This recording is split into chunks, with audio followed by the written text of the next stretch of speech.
Hi, this is episode 7, I think, of this year's edition of my vlog. Trying to get to double bodyweight squat eventually. I haven't set a particular time target this year. It'd be nice to do it within the 12 months of this year, but we'll see.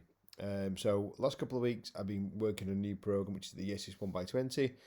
And for those people not particularly sure how that works, is one exercise is done for one set for 20 reps, or the goal is 20 reps. And the idea is you set a weight, and if you should be able to get near it, say between somewhere 17 to 19, keep going at that weight until you get to past 20, then add weight. So it's been going quite well. I think I think it's I think it's been beneficial, and I can train pretty much most days with it. And my goal is to be able to do 4 weight sessions and 2 runs per week.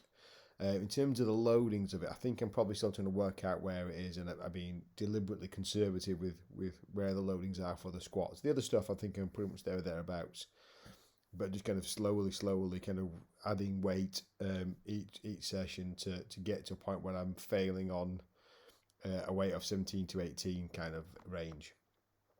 But again, that's a deliberate strategy rather than trying to be the younger person who would be a bit more risky and try to go higher, just kind of play it safe and trying to go with a lower weight and build up and then find that spot.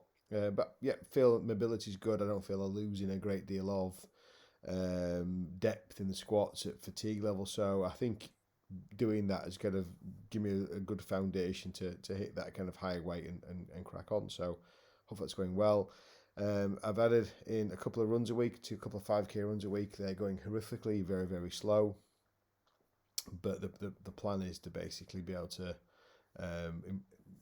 get to a reasonable level of aerobic fitness. I have no aspirations, no goals around being really kind of aerobically fit. That's not the priority of my training at the minute. But it's a health thing, it's a longevity thing, it's a later life function thing. I just got to be a bit more aerobically fit, and it won't help in getting a few kilos off if I get the diet right. And that kind of feeds me into what the kind of key theme of today's episode is all about. Is over the last say 15 months, I haven't really made a meaningful change in body weight. And if I was watching this, and going, how can you not? Like, how can you know all the things that you know, do all the training that you're doing, and not change your body composition?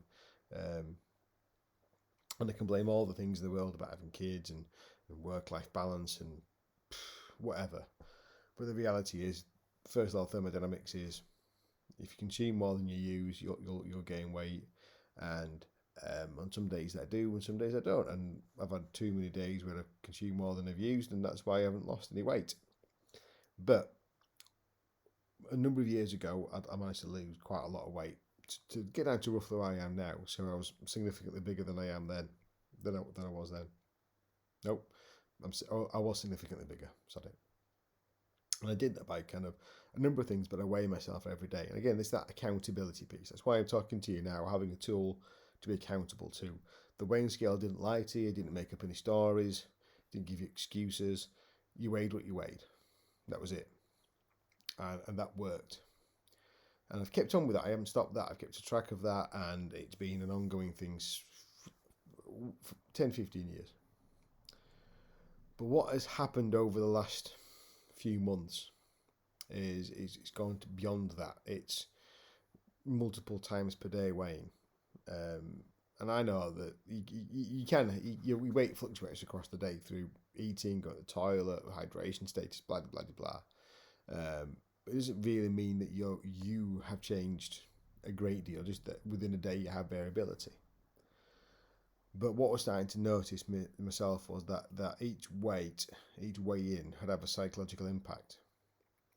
And at the moment, I probably say I've had more negative impacts than positive, and that was probably it wasn't having a positive effect on me, it wasn't helping me in any way, and I got to a point where I think this is probably got to stop.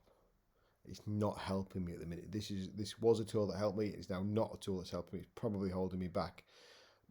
Go back into my childhood probably and have some kind of issues around weight and being healthy and issues with kind of health in childhood and that kind of stuff. For those who had the Chimp paradox, yeah, probably had some kind of emotional response to the number on the scales. And they don't mean a great deal. It's different things have a meaning to me now. So what I've tried to do, I'm waffling now, is I've gone to once a week weigh-in. I'm trying to go to once a week weigh-in and then taking more body measurements. I still don't want to have a double body weight squat.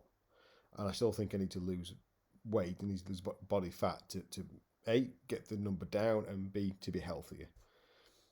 But what I've decided to do is, because I know now that I have an emotional response to the number on the scale, and that number on the scale is highly variable and things make it change for better or for worse. And one day's reading and the next day's reading might be linked to hydration status or needing to go to the toilet or whatever. I've gone to a body circumference measurement, hip, waist and chest kind of measurements, and I do that once a week. And they're much more stable, much more consistent, and if you can measure a change in it by centimetre, going 1 centimetre increment, not looking at decimal place and things silly like that. If you measure 1 centimetre difference between weeks or across weeks, that's a meaningful change. That's something that's actually changed either for the better or for worse. But it's one hit per week, and just throwing away the emotional attachment to the number on a scale. It also means that I can't just think about having a good day. For me to have an impact on a weekly basis, I have to have a good week.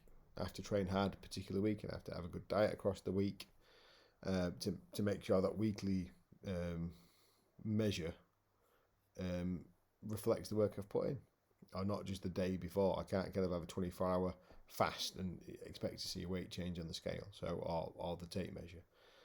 That's kind of where I am now. It's a bit of a rant. It's probably a bit of a mind dump, this one, a bit of a kind of cathartic, get stuff off my chest, out of my head kind of stuff. But this is the kind of crap that I'm sure people are dealing with, and if other people kind of hear this and go, yeah, that was me, or I kind of resonate with that story, I'm not doing it by myself, then fantastic. If not, I'm sure I'll put people off listening, and thank you for trying anyway. Bye.